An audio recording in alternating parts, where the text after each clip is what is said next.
নমস্কাৰ।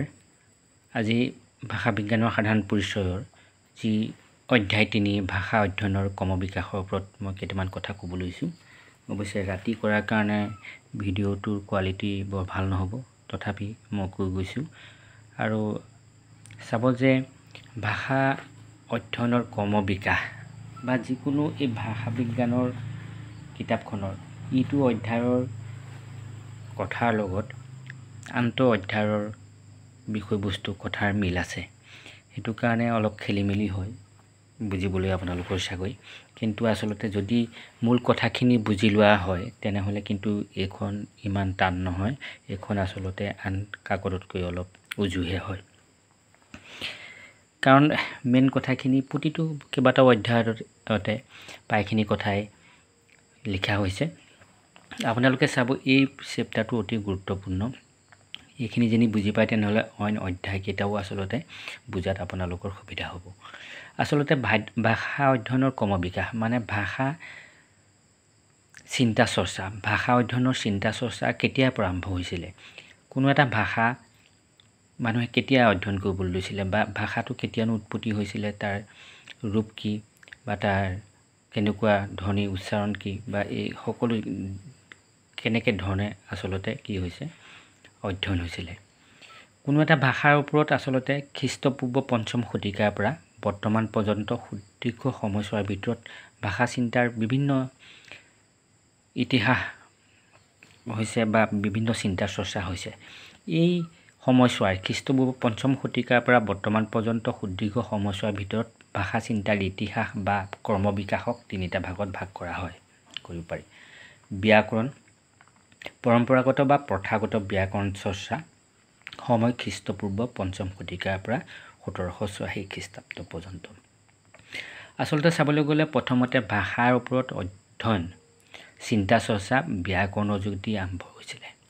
কোনো এটা ভাষাৰ ওপৰত যেতিয়া অধ্যয়ন কৰা হয় তেনেহ'লে সেই ভাষাটোৰ ব্যাকৰণৰ ওপৰত অধ্যয়ন হৈছিলে। সেইটোৱেই হৈছে ব্যাকৰণ। আৰু ইয়াক আচলতে কি হৈছে আপোনালোকে প্ৰাচীন যুগ বুলি কোৱা হয়।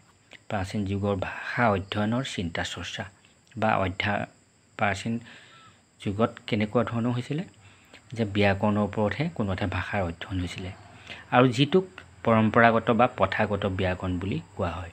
আৰু এই সময়সীমা হৈছে খ্ৰীষ্টপূৰ্বতা ৫ম শতিকাৰ পৰা ১৭৮৪ খ্ৰীষ্টাব্দ পৰ্যন্ত।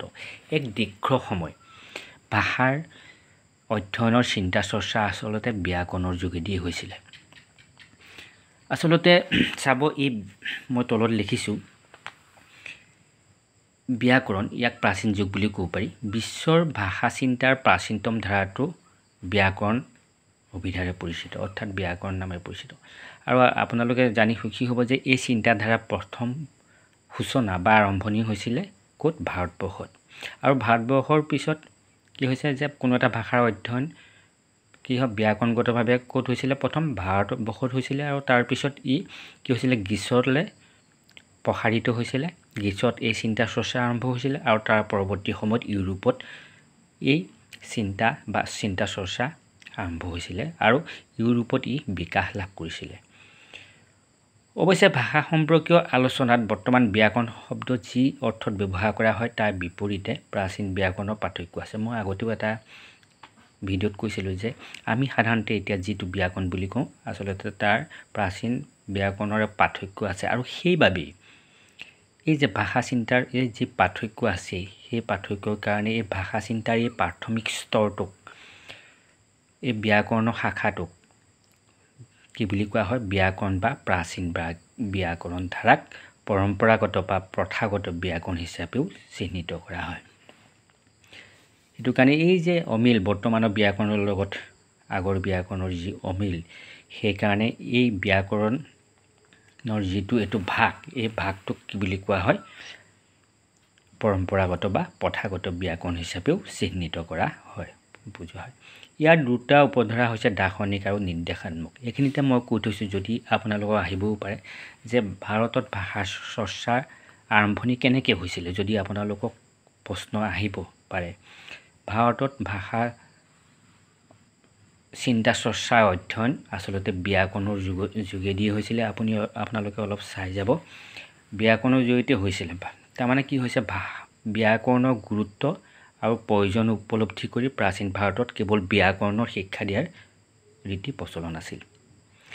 আপোনালোকে জানে যে মহিষী পাণিনিয়ে অষ্টাধ্যায়ী গ্ৰন্থ এখন লিখিছিলে, যিখন ব্যাকৰণৰ গ্ৰন্থ। আৰু আমি এটা কথা জানো, আপোনালোকৰ কিতাপতো আছে, আপোনালোকে চাব যে ভাৰতবৰ্ষত কি কাৰণে কি হৈছিলে সেই সময়ত, প্ৰাচীন সময়ত বা কিমান সময়লৈকে আছিলে, প্ৰায় 1786 চনলৈকে এই গোটেই ভাৰতবৰ্ষ তথা বিশ্বৰ, ভাৰতবৰ্ষৰ কথা ক'বলৈ গ'লেও মই ক'ম সেই সময়তে কি হৈছিলে, ভাৰতবৰ্ষত যেতিয়া শিষ্যসকলক গুৰুৱে শিক্ষা দিয়ে তেতিয়া কি হৈছে, ব্যাকৰণৰ ওপৰত বেছি গুৰুত্ব দিছিলে, যে ব্যাকৰণ জানিলেহে বেদৰ পাঠ শুদ্ধকৈ কৰিব পাৰিব বুলি গুৰুসকলে ভাবিছিলে আৰু ব্যাকৰণ শিক্ষাৰ ওপৰত বিশেষ গুৰুত্ব প্ৰদান কৰিছিলে। আৰু সেইকাৰণে একোগৰাকী শিষ্যই বা ছাত্ৰই শিক্ষাৰ প্ৰথম 12 বছৰ কেৱল ব্যাকৰণেই পঢ়িব লগা হৈছিলে ভাৰতবৰ্ষত। সেইকাৰণে কি হৈছে, প্ৰাচীন ভাৰতত ব্যাকৰণ চৰ্চাৰ গুৰুত্ব আচলতে যথেষ্ট আছিল। আৰু আমি জানো যে অষ্টাধ্যায়ী নামৰ যিখন পাণিনিয়ে গ্ৰন্থ লিখিছিলে, ই আচলতে ব্যাকৰণৰ গ্ৰন্থ। আৰু ভাৰতৰ সেই সময়ত ব্যাকৰণৰ চৰ্চা পাণিনিকে আদি কৰি বিভিন্ন জনেও কি হৈছে, ব্যাকৰণৰ ওপৰত বিশেষ কি হৈছিলে, অধ্যয়ন কৰিছিলে বা তেওঁলোকে লিখা মেলা কৰিছিলে। পাণিনিৰ পৰৱৰ্তী সকলো সংস্কৃত ব্যাকৰণ আনকি পালি প্ৰাকৃত ব্যাকৰণ পৰ্যন্ত আচলতে প্ৰণয়নৰ পয়োভৰ ভাৰতবৰ্ষত ঘটিছিল। আমি যেতিয়া ব্যাকৰণ চৰ্চা ভাৰতবৰ্ষত ভাষা চৰ্চা কেতিয়া পৰম্পৰা আৰম্ভ হৈছিলে, যদি আমি সেই সময়ৰ কথা কওঁ বা সেই কথা ক'ব কওঁ, আমি এইখিনি কথা লিখিব লাগিব।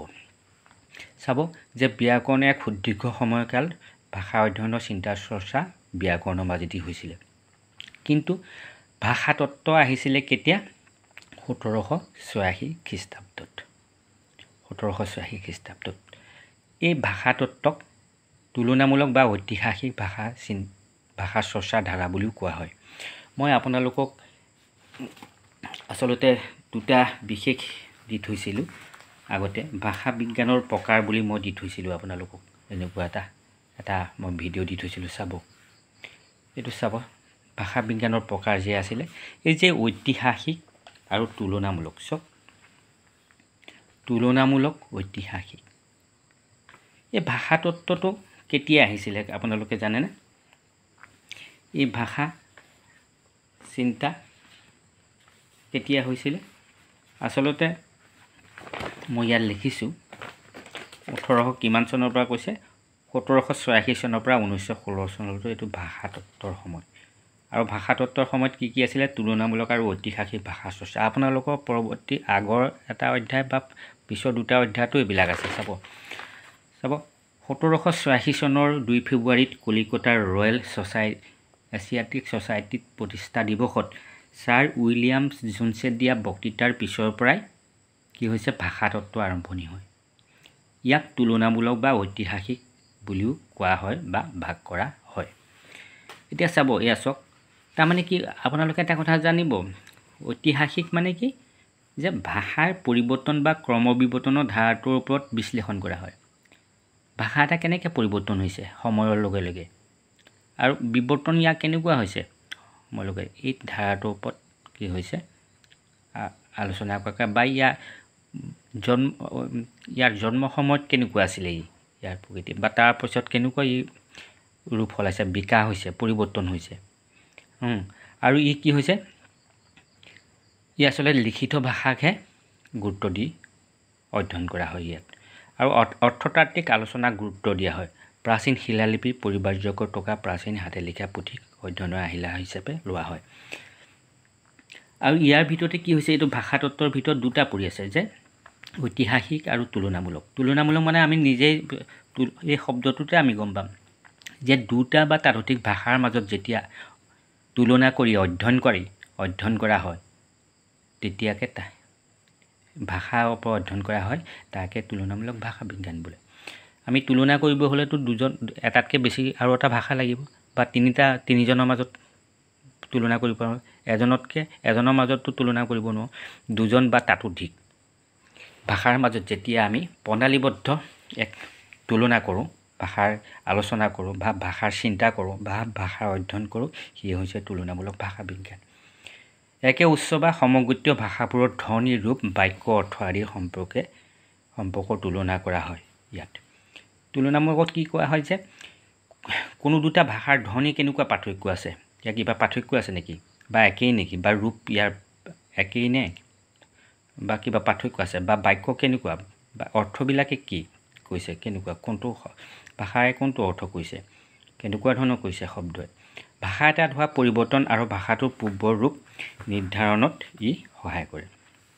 চক তাৰমানে যি এই 2 নম্বৰত তাৰমানে 1786 পৰা 1916 চন পৰ্যন্ত ভাষা অধ্যয়নৰ চিন্তা চৰ্চা বা ভাষা অধ্যয়নৰ ক্ৰম বিকাশ এই দুটা ধাৰাৰ মাজেৰে হৈছিলে, ঐতিহাসিক আৰু তুলনামূলক। গম পাইছেনে? আপোনালোকৰ পিছৰ চেপ্টাৰত বা আগৰ চেপ্টাৰতো এনেকুৱা ধৰণৰ কথা আছে। আচলতে প্ৰতিটো অধ্যায়তে আছে, কিন্তু আপোনালোকে যদি বুজি পায় সেই একেখিনি কথাই লিখা হৈছে। এইটো মেইন পাৰ্ট। তাৰ পিছতে যিটো আধুনিক যুগ আহিলে, যি এতিয়াও চলি আছে, আচলতে ভাষাতত্ত্ব সময়কাল কম, তাৰ কাৰণ 1786 পৰা 1916 চনলৈকে। তাৰপিছতে ভাষা বিজ্ঞানৰ ধাৰা আৰম্ভ হ'ল, যাক বিশুদ্ধ বা যথাৰ্থ ভাষা বিজ্ঞানৰ ধাৰা বুলিও কোৱা হয়। এতিয়া ভাষা বিজ্ঞানৰ ধাৰা যিটো এতিয়াও চলি আছে, 1916 চনত আৰম্ভ হৈ, কোনে আৰম্ভ কৰিছিল নো এই স্তৰটো, যিটো ভাষাৰ এক বৈজ্ঞানিক অধ্যয়নকে ভাষা বিজ্ঞান বোলা হয়। এই বৈজ্ঞানিক অধ্যয়নটো কেতিয়া আৰম্ভ হ'ল, যে 1916 চনৰ পৰা, তাকে ভাষা বিজ্ঞান বোলা হয়। 1915 চনত ছুইজাৰলেণ্ডৰ ভাষা বিজ্ঞানী Ferdinand de Saussure course in general linguistic প্ৰকাশ হোৱাৰ পিছত ভাষা বিজ্ঞান নামৰ নতুন ধাৰাটোৰ জন্ম হয়। সেয়ে তেওঁক ভাষা বিজ্ঞানৰ পিতৃ বুলি কোৱা হয়। তেতিয়াৰ পৰা ভাষা বিজ্ঞানৰ এই ধাৰাত নতুন নতুন চিন্তাধাৰা সংযোজন ঘটিছে, ফলত ন শাখা প্ৰশাখা গঢ় লৈ উঠিছে। অৱশ্যে এই সকলোবোৰৰ মাজত প্ৰধানকৈ দুটা ধাৰাই সমগ্ৰ বিশ্বত জনপ্ৰিয়তা লাভ কৰিছে: গঠনমূলক ভাষা বিজ্ঞান বা বৰ্ণনাত্মক ভাষা বিজ্ঞান, 2 ৰূপান্তৰ সৃজন ব্যাকৰণ বা ৰূপান্তৰ স্ফুৰণ ব্যাকৰণ। এতিয়া চাওক, মই আপোনালোকক কিয় দুটা গুৰুত্বপূৰ্ণ বুলি মই ভাবি দিছোঁ। এই যে আধুনিক ভাষা বিজ্ঞানৰ চিন্তা চৰ্চা 3 নম্বৰ, যিটো 1915 চনত আৰম্ভ হৈ আজিও কোনো এটা ভাষা এইখিনি ভিত্তিতে কি হৈছে, অধ্যয়ন হৈছে। চাওক, মই কৈছোঁৱেই যে মই আপোনালোকক এটা দি থৈছিলোঁ, এইটো চাওক বৰ্ণনাত্মক ভাষা বিজ্ঞান। চাওক ইয়াত আছে, তাৰমানে দেখিছেনে, এইটো চাওক গঠনমূলক বা বৰ্ণনাত্মক, হয়নে? তাৰমানে ই হৈছে ভাষা বিজ্ঞানৰ নতুন ধাৰা, দা চুছু, যি ভাষা বিজ্ঞানৰ পিতৃ বুলি কোৱা হয়। মই আপোনালোকক এটা দি থৈছিলোঁ, চাওক, সেইটো কাৰণে আপোনালোকক যেনে ভাষা বিজ্ঞানৰ শেহতীয়া ধাৰাৰ ওপৰত লিখিবলৈ কয়, তেনেহ'লে আপোনালোকে এই দুটা লিখিলেই হ'ব বিশেষ। কাৰণ চাওক, এইটো ফাৰ্ডিনাণ্ড দা চুছুৰ ভাষা চিন্তা সম্পৰ্কে আলোচনা আগবঢ়াওক, বা বৰ্ণনাত্মক আচলতে কি হৈছে, আপোনালোকে গঠনমূলক বুলিও ক'ব পাৰে। বৰ্ণনা বা গঠনমূলক ভাষা বিজ্ঞানৰ মুখ্য প্ৰবক্তাজনৰ নাম উল্লেখ কৰি আধুনিক ভাষা বিজ্ঞানৰ বিকাশত তেওঁৰ ভূমিকা সম্পৰ্কে লিখক। এইখিনি মইতো দি থৈছোঁ, এইটো চাব আপোনালোকে। এইখিনি কথাই তেওঁ কেনেকৈ কি কৈছে, তাৰমানে ভাষা বিজ্ঞানৰ কথা ক'ব গ'লে এতিয়া এইকেইটা কথা ক'ব লাগিব। আৰু চাওক, 2 নম্বৰ যিটো এতিয়া যি ভাষাৰ ওপৰত অধ্যয়ন চলি আছে বৰ্তমান সময়তো, ইয়াৰ ওপৰত ফাৰ্ডিনাণ্ড চুছুৰ বৰ্ণনা, আৰু 2 নম্বৰতে হৈছে ৰূপান্তৰ সৃজনমূলক ব্যাকৰণ, যিটো মই আজি সন্ধিয়া দিছিলোঁ। চাওক, কোনে কৈছিলে, নোম চমস্কিৰ ৰূপান্তৰ সৃজন ব্যাকৰণ তত্ত্বৰ মূল কথাখিনি বুজাই দিব, এনেধৰণে। আৰু আপোনালোকক মই ভাষা বিজ্ঞানৰ যি চিন্তা চৰ্চা, এতিয়া নিশ্চয় আপোনালোকে গম পালে যে ভাষাৰ ক্ৰম বিকাশৰ ওপৰত লিখিবলৈ আমি কি ক'ম, বা ব্যাকৰণৰ ওপৰত যদি গাইগুটীয়াকৈ আহে তেনেহ'লে ক'ব পাৰোঁ। আৰু আগতে মই দি থৈছিলোঁ যে ভাষাতত্ত্ব আৰু ভাষা বিজ্ঞানৰ পাৰ্থক্য, মই তাৰ ওপৰতো আপোনালোকক প্ৰশ্ন দি থোৱা আছে, নিশ্চয় আপোনালোকে চাইছে। এই দুটা পাৰ্থক্য যদি জানিব, আপোনালোকে চাব ভাষা বিজ্ঞান বুলিলে কি বুজে ভাষা বিজ্ঞান আৰু ভাষা তত্ত্বৰ প্ৰভেদসমূহ লিখক এই দুটাৰ মাজত প্ৰভেদসমূহ মই দি থোৱা আছে প্ৰভেদসমূহ জানিলে আপোনালোকে কি হৈছে ভাষা তত্ত্বটো নেকি ভাষা বিজ্ঞানৰ কি এইবিলাক জানিব বা তুলনা জানিব তুলনা কৰিবলৈও জানিব প্ৰভেদ কৰিবলৈও জানিব কৈছে ইয়াত যি ভাষা বিজ্ঞানৰ ধাৰা বহুত নতুন নতুন ধাৰা ইতিমধ্যে আহিছে এই দুজনৰ ওপৰত বহুত বিভিন্ন ধৰণৰ ভাষা বিজ্ঞানৰ চিন্তা চৰ্চা হৈছে মই যে আপোনালোকক এটা দিছিল সব ভাষা বিজ্ঞানৰ প্ৰকাৰ শাখা প্ৰশাখাসমূহৰ ওপৰত যি কৈছিলোঁ সব কেনেকুৱা ধৰণৰ শাখা প্ৰশাখা এতিয়াও আহিছে এই ভাষা বিজ্ঞানৰ স্তৰত কিন্তু আটাইতকৈ গুৰুত্বপূৰ্ণ যদি আজিও কোনো এটা ভাষা অধ্যয়ন কৰিবলগীয়া হয় সমগ্ৰ বিশ্বতে এই দুটাৰ ওপৰতে গুৰুত্ব দিয়া হয় কিন্তু সব কিমান আহিছে সমকালীন ঐতিহাসিক উপবিজ্ঞান এয়া পৰম্পৰাগত গাঁথনিগত ৰূপান্তৰ পৰিযোজন দেখিছেনে কেনেকুৱা ধৰণৰ আহিছে এইবিলাক মই দি থৈছোঁ আপোনালোকে নিশ্চয় চাইছে অৱশ্যে এটা কথা চাব মই যে আগৰ যিটো এইটো ভিডিঅ' দি থৈছিলোঁ বিজ্ঞানৰ শাখা প্ৰশাখাসমূহ কেনেকৈ দিছে যে সময় সমাজ সংস্কৃতি ভৌগোলিক ভিন্নতা অনুসৰি যি শাখা সমকালীন ঐতিহাসিক উপভাষা দুই দৃষ্টিভংগী অনুসৰি মই এইকেইটা ব্যাখ্যা কৰি দিওঁতে মই ইয়াত কিন্তু আচলতে ইয়াত ক'ব লাগিছিলে মই লিখি দিয়া নাই মই এক বুলি দিলোঁ এক ক এক খ এক গ আকৌ দুই ক তাৰমানে মই আকৌ লিখি দিয়া নাই ইয়াত মই লিখি থোৱা আছে সেইকাৰণে চব এক ক সমকালীন ভাষা বিজ্ঞান ঐতিহাসিক ভাষা বিজ্ঞান উপভাষা বিজ্ঞান তাৰমানে এক এইটো কথা কৈছোঁ সময় আৰু সমাজ সংস্কৃতি ভৌগোলিক ভিন্নতা অনুসৰি এনেদৰে অলপ মিলাই ল'ব চাব আজিৰ এই ভিডিঅ'টো যদি আপোনালোকে বুজি পায় তেনেহ'লে আপোনালোকে পৰৱৰ্তী কিতাপখনৰ বহুকেইটা চেপ্টাৰ বুজি পাবলৈ সক্ষম হ'ব আৰু আপোনালোকে মই যি কেইটামান বিষয় চাব ধ্বনিতত্ত্ব ৰূপতত্ত্ব অৰ্থতত্ত্ব আৰু বাক্যতত্ত্বৰ ওপৰত আপোনালোকে অলপ চাব আৰু এই চেপ্টাৰটো গ্ৰীক আৰু ভাৰতীয়সকলৰ যেটো ক্ৰমবিকাশৰ কথা কৈছোঁ কেনেকেনো ভাষা অধ্যয়নৰ ক্ৰমবিকাশ আৰম্ভ হৈছিলে আপোনালোকে চাব আচলতে ব্যাকৰণগত যিটো প্ৰথম এইটো আচলতে ভাৰত আৰু গ্ৰীকৰ প্ৰায় একে ধৰণৰ হয় কাৰণ দুইটাই ভাৰতবৰ্ষটো বা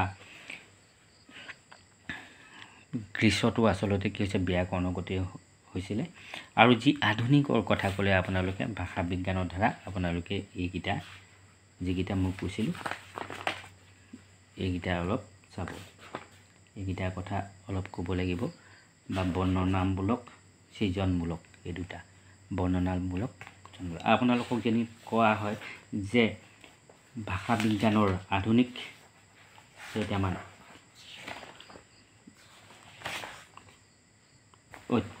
আধুনিক যুগৰ ওপৰত কওক তেনেহ'লে আপোনালোকে এইকেইটা লিখিব আধুনিক যুগৰ ওপৰত ক'লে এইকেইটা আপোনালোকে লিখিব আশা কৰোঁ এই ভিডিঅ'টোৰ পৰা যথেষ্ট উপকৃত হ'ব বুলি ভাবিছোঁ অৱশ্যে ৰাতি কৰাৰ কাৰণে এতিয়া ৰাতি 12:30 হৈছে হয়তো পোহৰৰ কাৰণে ভিডিঅ'টো অলপ কোৱালিটি ভাল নহ'ল তথাপি যথেষ্ট উপকৃত হ'ব বুলি মোৰ ধাৰণা হৈছে যিসকলে পঢ়িবলৈ আচলতে বিভিন্ন কামত নিয়োজিত হৈ থকাৰ কাৰণে সময় নাপায় নতুনকৈ অহাসকলে মোৰ চেনেলটো ছাবস্ক্ৰাইব কৰি ল'ব আৰু লাইক কমেণ্ট কৰি কেনেকুৱা হৈছে জনাই উৎসাহিত কৰিব বুলি আশা ৰাখি আজিলৈ আহোঁ ধন্যবাদ